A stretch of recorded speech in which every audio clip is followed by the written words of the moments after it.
Welcome to the Find Your Leadership Confidence podcast with Vicki Noethling. You are about to discover impactful lessons that help you grow as an individual, grow your confidence, and find the positive and good within you, so you powerfully and authentically become the best version of yourself. Be sure you visit our website at www.findyourleadershipconfidence.com. While you're there, subscribe to us via your favorite network. Now tune in, get ready, and enjoy the journey of emerging as a leader of exception in the 21st century. Welcome, everyone, to the Find Your Leadership Confidence podcast. I'm your host, Vicki Noethling, coming to you from Roswell, Georgia. The goal of this podcast is to bring topics and guests that will empower you to grow as a confident leader and take your business or your life to the next level. Today, I have Kyle Gillette as my guest, and let me tell you about Kyle. So Kyle has experienced both great successes as a business owner and frustrating failures. We all can appreciate that. His successes were the result of great mentoring and coaching, while his business failures, unfortunately, two of them, were the result of not seeking the coaching and guidance he needed. These experiences have led him down, unbeknownst to him, a very specific path, from men's mentoring to pet resorts to HR, and Kyle's experiences running a successful personal training business, helping others reach their human potential through the power of mindset, has always been his path. The business and life education have put a desire in his heart to help people experience work from a whole new level of satisfaction and reward. His certification in behavioral analysis, professional coaching, and personal training, along with a degree in kinesiology, make Kyle uniquely qualified to serve and support his clients. Ultimately, this led him to create the Mega Mindset Leadership Framework. As a mindset coach who specializes in helping clients understand how the thoughts affect their lives and business, Kyle understands what it takes for someone's mindset to change. His focus is on helping clients build powerful self-awareness in their life and business, create extreme accountability to achieve big goals, dreams, and results with a growth mindset that fosters empowerment for others so they can have the life they are looking for with the most possible influence. Our title today is Unlocking Leadership Strengths through Self-Awareness. Again, unlocking leadership strengths through self-awareness. Please join me in welcoming my guest, Kyle Gillette. Hi, Kyle. How are you? I'm good, Vicki. How you doing? I'm doing good. It's a Friday right now. If you're watching this and it's not a Friday, I'm so sorry for you. But we're going to go into the weekend and we're looking forward to it. So we start with the easy question, which is, where do you call home? Where do you live? Yeah, we live in Linden, Washington, which is 2 hours north of Seattle, Washington. Nice. I love Seattle. It's beautiful there. And so what does it mean? We talked about the blue shirt leader, and blue is B period L period U period E, which is an acronym for something. So please share with us, what is that all about? Yeah, so part of the bio references working at a men's mentoring program, running a pet resort, and being a part of that. I was part of that for about 9 years. And during that time, I received wonderful mentoring from a serial entrepreneur that run 30 different businesses, retired in his early 50s as a multimillionaire. And he's almost 80 now, and he's still working in that program, and he's never taken a paycheck, right? So great heart, great mentorship. Grew up on an orange farm, blue collar mentality, worked since I was in 7th grade. And so I had wonderful mentorship in both through my father and through this gentleman. And over the course of time, as I moved into my businesses, failed a couple, had some success, I knew I needed to create my own framework, my own specific tools that I could use however the heck I wanted without anybody saying, no, you can't do that because it's my tool and you can't use it that way. So I started thinking about building an acronym that would click, because I love acronyms. They make my brain sing. It just makes my life easier. And one morning, 3 a.m. in the morning, I wake up and I hear the word self-awareness. And I'd already been thinking about various acronyms, but they were SSRM or TTPQ or something. It just didn't work. Not rememberable or No, not memorable. not at all. And so it finally came together, and Blue comes out to be a self-aware leader, lead with accountability, use a growth mindset, and empower others.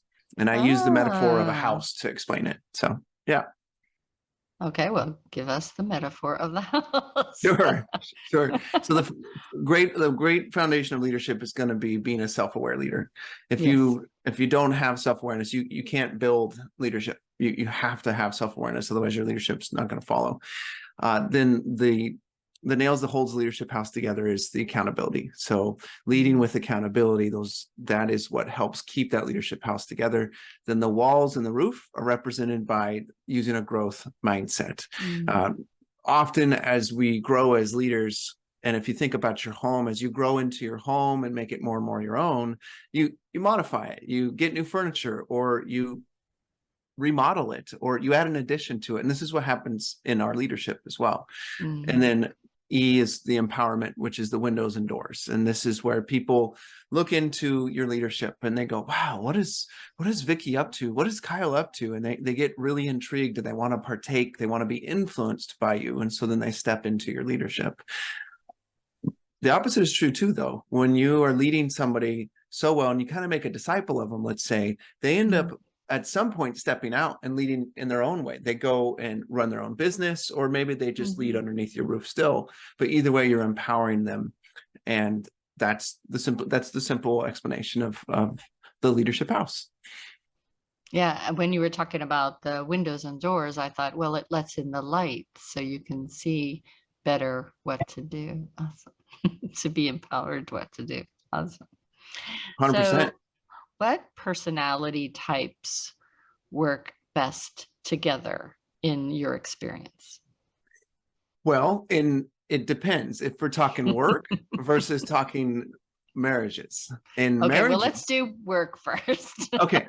In work, you're going to want to have like-minded personality types. If they're working real close together and consistently, you're going to want like personality types or like behavioral types. So in DISC, you're talking steady styles and conscientious styles working together, or the combination where someone is both of those styles working together. Another one would be influence styles and steady styles working together. That's a good combination as well. Or dominance and influence. But if you try to put a dominant style and a steady style together, not so much. And if you try to do a conscientious style and influence style, not so much. Now, it can work, of course, but the synergy of it takes a lot of effort and a lot of maturity. And that happens and it works and it's great, but it's a lot harder to make happen in comparison to the other personality types. Wow. So what are the steps to harnessing your leadership steps or strengths? I think you need to be a student of yourself. Oh, that's good. And one of the things that I recommend to all my clients is to journal. To take the time to journal. It's something that a pastor recommended to me when I was 16 years old. I was struggling in life with girl stuff, I was really struggling with girl stuff and kind of a little bit frustrated with some things at home. And he said, Kyle, you should do some journaling. And since then, I've journaled every day, pretty much with a little tiny bit of exception, but every day I've journaled since. In fact, on my iPhone, I use the notes in there, and there's over 3,000 journal entries, which is so cool because I can type in a search term of some sort and then go look at all the times I've talked about that in my journal and just read. That's so much better than a paper one. I'll have to switch. I will have to switch. Yeah, so that's been really rewarding. So I would say journaling Yeah. is one of them because you can study yourself. Another one is, for me, I often do a weekly review. Well, not often, I always do a weekly review where Mhm. at the end of the week, I'm looking back at what I did. Of course, got to check in on that. I'm looking at my Mhm. finances, do that too. But I have these 7 different categories that I'm intentionally spending time in my life. So Mhm. one of them is coaching, another one is development, another one is education, and I've got 4 others. And I have a certain number of hours that I'm wanting to dedicate to those areas of my life every single week so that I'm Mhm. growing and developing in those areas. And so I look back at my calendar and see how I did. And I don't hit it every time, but I try to hit about 80% of the Mhm. goal number of hours. So that's one thing. And then another way that I review is I do what I call is a weekly MOLO. And MOLO stands for 5 different things, which is what do I want to do more of? What do I want to do less of? What do I want to start doing, stop doing, and keep doing? So those Mhm. 5 questions, and you pick a very specific topic. So sometimes I'm picking a specific child and a specific thing about them as it relates to maybe taking one of my daughters out on dates. And Mhm. I ask myself, what do I want to do more of with that? Or something to do with my marketing, the specific part Mhm. of my marketing. And I work through those 5 questions on that one topic. And that just is really powerful for creating that Yeah. self-awareness and giving you the opportunity to review and know yourself better and better. So do you want to give those steps again? What do we want with those questions you ask yourself again? Yeah. The MOLO? Yeah. What should I do more of? What should Mhm. I do less of? What should I start doing? What should I stop doing? And what should I keep doing? Very good. Excellent. All right. So as we all have our businesses and we should have a vision and a mission and things, but it also is important that we understand and establish our core values, our values. So talk about that and why you believe it's so important as well. Yeah. I mean, to me, if you think about your core values like the roots of a tree, Mhm. if those values aren't clearly defined, then Yeah. you're not going to be allowing in the things that you want to, and you're going to be allowing in the things that you don't want. Mhm. So roots in a tree literally serve as a filter. They serve as nourishment. They take in the water, they take in the air. There's a lot of things that roots do, and that's a lot of what our values need to be doing for Yeah. us. And if you don't have those clearly defined, then the roots of who you are as a person aren't getting the nourishment, which is not getting you the nourishment that you need to have the growth that you want, to have the success that you want, to have the energy that you want, to pursue the goals that you have. So defining your values is a process. It's not something you sit down to do and takes 20 minutes. It's a process, and it might take somebody months to be real comfortable with their values and defining them. And I walk people through a process. And Mhm. once you get there, though, now you have a filter, and what comes into your life that doesn't fit that, push it away. Yeah. And it's easy because you have a leg to stand on, and you have Mhm. an intention and a purpose as to why you're resisting that thing or that person for that matter. So values extremely, man, extremely important. That's for Yeah. sure. And I think sometimes people struggle with like, oh, I have to come up with something unique. And what I found is that as I've gone through life, there are things and other people's businesses, values and things that I agree with, that I live by, and I'm happy to steal from them. So, Yeah. and also whenever you're trying to find teams and employees, I think that's an important question to ask because you want to be aligned with those values. Yeah, well, and that pays forward into your friendships and with your significant other. There's Mhm. so many things, and mine are up on my board right here. I've got 6 up there, and they're pretty generic actually, Yeah. but I'm okay with that because they're who I am Yeah, and they fit me, and that's the important part. So exactly. And you can live by them. If they fit you, you can live by them. exactly, It doesn't help at all if you have them, but you can't live it. yeah, and they don't help much if you don't have them in front of you either. Yeah. I need to have them in front of me every week. Another part of my weekly review is I review my goals, yes, but I also review my values. And it's not just reading gratitude, learning, integrity, etc. on my list. It's how do I define what those words mean? And what is the story behind each of those words for me? And what do I want them to be represented in my life as if it's already happening? So I really like to create goals and values and vision that is written out as if it's already happening, not as if it's something that I'm aspiring to or something that I'm going towards or hoping will happen, but something that exists already in my life. And when I do that, it creates this different pull in my unconscious mind compared to if I said, well, I'm going to have high integrity, or I'm going to write a third book, or I'm going to do X, whatever it is. If that's just a different pull on the way I think about something in comparison to talking about it as if I've already achieved it. Yeah, that's the way my morning and evening affirmations are. Right. My Exactly. evening gratitude is as if it is already happened. So we talked about goals, but what are some tips that you have for accomplishing goals, especially as you have so many things pulling us different ways and shiny object syndrome and all that? So talk to me a little bit about some tips. Yeah, I would say SMART goals are the winner, and I'm not going to go through SMART goals because so many people have heard it, could be a little bit boring, but I have a little bit of a twist on 2 letters of SMART goal. The A I say is accountability and as if. So we've already touched on the as if, which is saying your goals as if they exist. And just briefly, the way to do that works really well is pretend or imagine you're writing a narrative of what your goal is going to look like to a 12-year-old. As if you're sharing this wonderful, exciting story to a 12-year-old with all your senses involved, and do it in about 150 words or less. If you do that, now your unconscious mind is really engaged in the goal. So that's one of the parts of the A in SMART. The other part is accountable. And that's an acronym that I've created, and I can go into that a little bit if you'd like me to.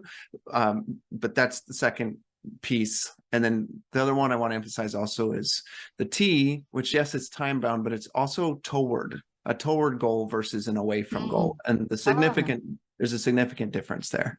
Yeah, for sure.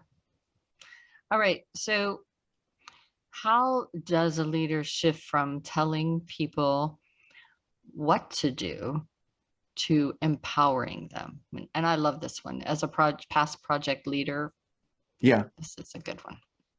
Yeah, I would say you have to start. Well, let me use a little bit less aggressive language. It's a good idea to start with fascination. And what I mean by that is assume that the person that you're delegating to or working with is absolutely fascinating, that their story is fascinating, the way they think is fascinating, the way that they respond to situations is just fascinating. They're absolutely interesting and worth giving the attention to. If you start from that assumption, now your mind is going to be approaching that person in a different way.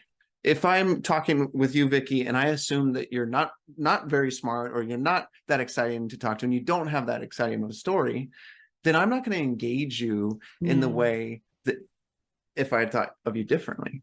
And so my thinking adjusts with that person automatically. If you just do that, there's 3 steps I'll give you here, but if you just do that, you're winning already when it comes to empowerment.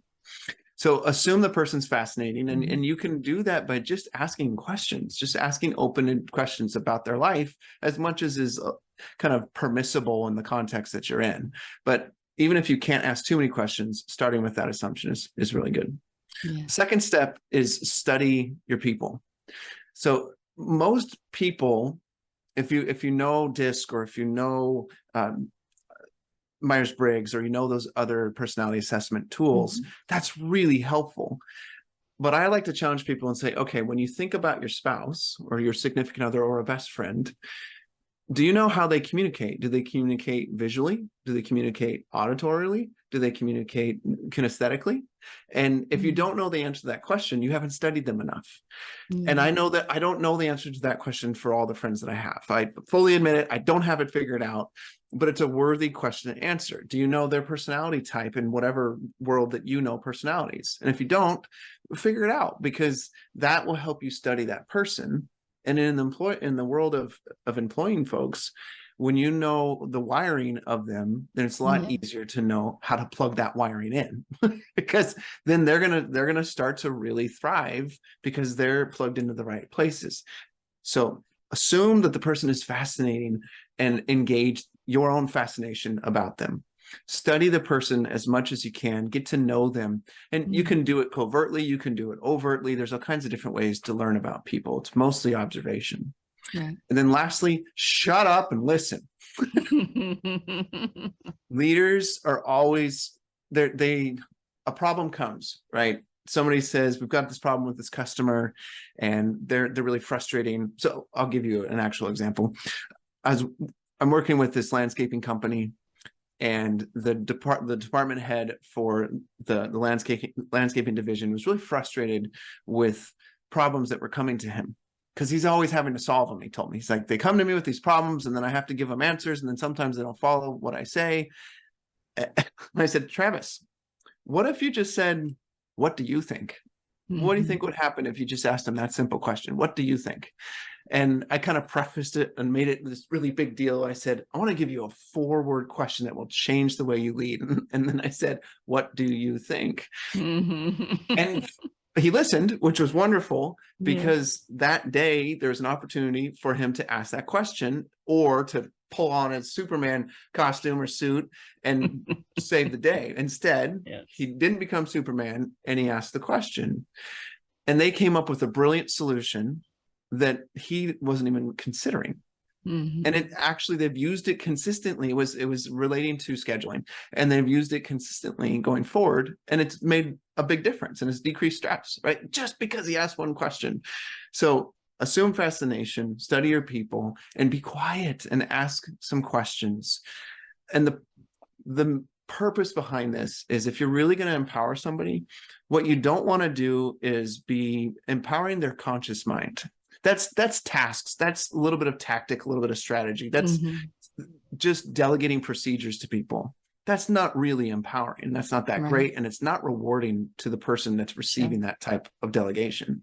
What you want to do is empower their unconscious mind, which requires questions.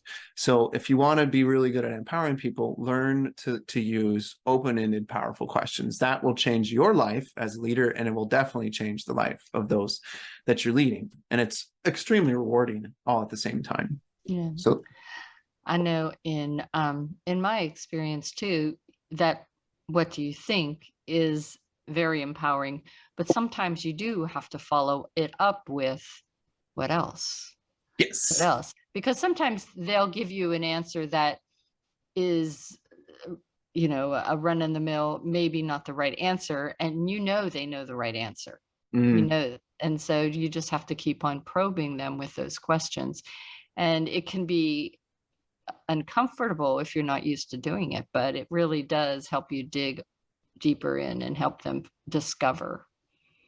I teach a workshop on how to help people think, to create what's called a thinking environment. And there's a question that is extremely powerful, that's similar to the question, what else? But is, what more do you think or feel or have to say about whatever the topic is? What more do you think or feel or have to say? And the key about the question is it touches on 3 parts of our brain. Because first of all, you're assuming they have more to say. So you're telling their brain, their unconscious mind, that there's more that it has to say. And so that opens that up. And then you're saying, what more do you think? So now you're getting to think, and then you're engaging their emotions, feel, and then or have to say, which is telling the brain there is something that you have to say, right? So that creates this really powerful urge within their unconscious mind to have a response. And sometimes they don't have anything more to say, and that's okay. And other times they do. And even after they've said the other things, ask the question again. What more do you think or feel or have to say? The exact same question. And it will feel brand new to them. It will not feel like a repeat question, because now they have more things that they feel like sharing.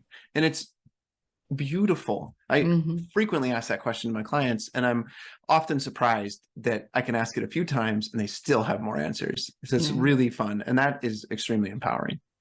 Yeah, so good. All right. So how does the leadership from, oh, sorry, I did that one. We were so involved. I got to skip over one because we answered that one too. So I want to talk a little bit about imposter syndrome. And I'm sure you've seen that in your travels. So talk about imposter syndrome and how we can, as leaders, overcome that in life. Yeah, I think imposter syndrome is a beautiful self-awareness alert. Because when you're in a place where you feel like an imposter, that's an awesome opportunity for two things. One, to be aware of what's going on within yourself and what's going on around you that's created that. And two, it's an awesome opportunity for growth. So to me, imposter syndrome is something that needs to be happening in our leadership. If we don't feel like an imposter, then there's something off. And the way I talk about it in my book, I talk about it, the risk mindset is what I call it. And I say, it's a fact that if you don't feel like a fake, you're not going to grow. And it's a fact that if you feel, if it's a fact that if you don't feel like a fake, it's a fact that if you don't feel like a fake, you're not going to grow. And so we need to feel like fakes from time to time, which is that imposter syndrome. And if you don't, or if I don't, then that means in whatever area I'm not feeling a little bit stretched or I'm not risking enough, then I'm probably not growing very much and I'm not learning about myself very much. So I'm not reinforcing that foundation of self-awareness. And then I'm also not going to be able to make adjustments to the way I lead and not be able to empower people. And it all ties together. So to me, I love the imposter after the fact. Not necessarily right in the moment. I'll be brutally honest about that. But after the fact, it's really a cool thing. And hopefully you can get to that point quickly after you recognize that you're feeling like an imposter, just, seconds or minutes or maybe hours later. But once you do that, that's where the journaling comes in, right? That's where the weekly reflection comes in, because you can then do something with that feeling of being a fake or feeling like an imposter. Yeah. And one of my mentors used to always say, don't be the smartest person in the room. And to me, that always helps me when I'm feeling, and it's always when I'm pushing myself outside my comfort zone. But it reminds me, okay, well, it's all right that I don't know all the answers. And it's all right that I ask a lot of questions, because that's going to help me grow. And I need to keep growing. Stay curious, right? Yeah, right. Be the 4-year-old. So you have mentioned your book and you have that just coming out, or it's just come out, but talk about Right Now Leadership, a 4-part framework for today's leader. So the book's premise is that right now is the moment for you to lead. Right now is the opportunity for you to lead. But we are often stuck. I talk about when I'm working with my clients, most of them show up in a state of SOS. And that is that they're stressed, they're overwhelmed, and they're stuck. And they're just waving the flag like, I need some help. Or they're afraid to wave the flag, but they're in that place.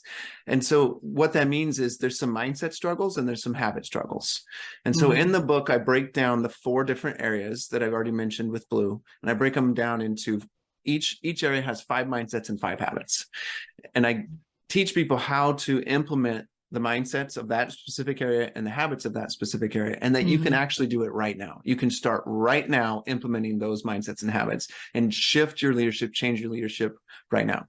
And I think we often think we need to study and practice and get to this place of deep understanding of something, but no, let's be that imposter. Let's take that risk and let's just do it right now. If you want to start journaling, as soon as you're done listening to this, get out a piece of paper or get out your iPhone or your phone and take out the notes app and just type down the 5 things you're grateful for. You just started journaling. Beautiful. It's wonderful, right? Or one of the habits in the empowerment is celebrating people.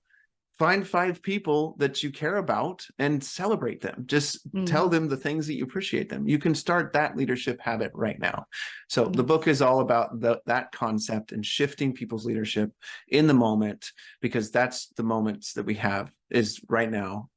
And it's not as hard as one would think. I love that, because really, I 2 of the things I always remind people is that, you should just live in the present. The past is past and the future, who knows, but live in the present, but also perfect is boring. And so if you wait to be perfect, you'll never get anything done, and Yep. you'll be boring. So just do it and learn from your mistakes and laugh about them later. Yeah. When I was working at the pet resort, Yeah.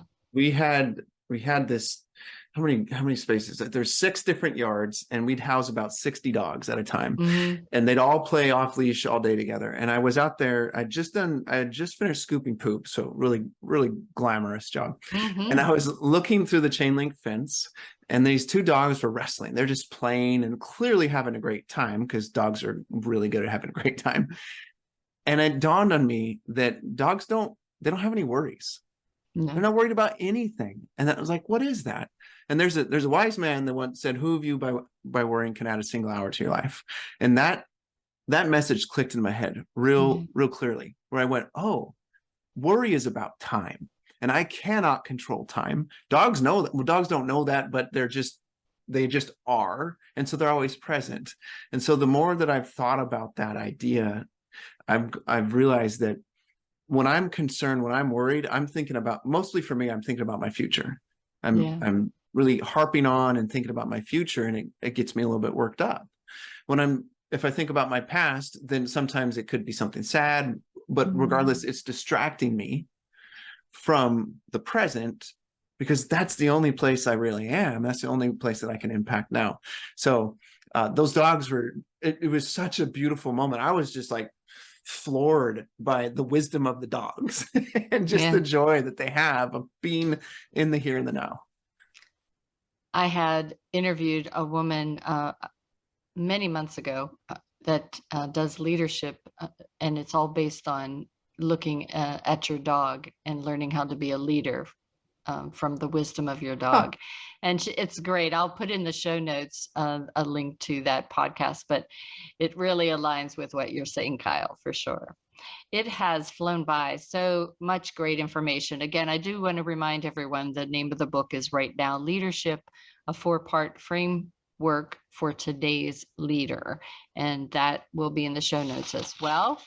And we are now going to share my screen. So if you have not been taking notes, shame on you, but I will be sharing my screen. You can take a screenshot of information of how to connect with Kyle. So we will give you his website, those that are just listening. It is https://blueshirtcoaching.com. Again, blueshirtcoaching.com. And he is on Facebook, he has a Facebook group that he'd like you to visit, and that is Blue Shirt Group. Again, on Facebook is Blue Shirt Group. And on LinkedIn, he's at Kyle Gillette, Kyle-Gillette. I'll let him talk to you about his call to action. So take it over, Kyle. Yeah, I'd love to connect with you. One of my favorite things to do is to try my best to live out that fascination, right? So I love to do consultation calls. I love to do networking conversations. So if anybody's interested in having that conversation, we can talk about in more depth the things that I've talked about here. There's a lot of different tools that I bring to the table that can be of service, but the best way to connect is blueshirtcoaching.com. Click that link. It is free to connect, and I'd love to get to know you. So I appreciate the opportunity. Awesome. Well, it's been great chatting with you. So much aligned we are with our thoughts and our what we do. So I'm so happy that you're my guest today. And I wish you all the luck with your book. I hope that things do well. I definitely will go and check that out. I try to read several books every month, so it's add to my list. Yes. But I am taking that note for journaling to do it on my phone, and that's brilliant. And as always, I remind everyone that life is a journey, and it's up to you to enjoy the ride. This is Vicki Noethling signing off. Thank you for tuning into the Find Your Leadership Confidence podcast with Vicki Noethling, where we share impactful lessons that help you grow as an individual, grow your confidence, and find the positive and good within you so you powerfully and authentically become the best version of yourself. Remember to visit our website at www.findyourleadershipconfidence.com and enjoy even more great episodes like this one. Again, while you're here, subscribe to us via your favorite network. We look forward to seeing you next time on the Find Your Leadership Confidence podcast.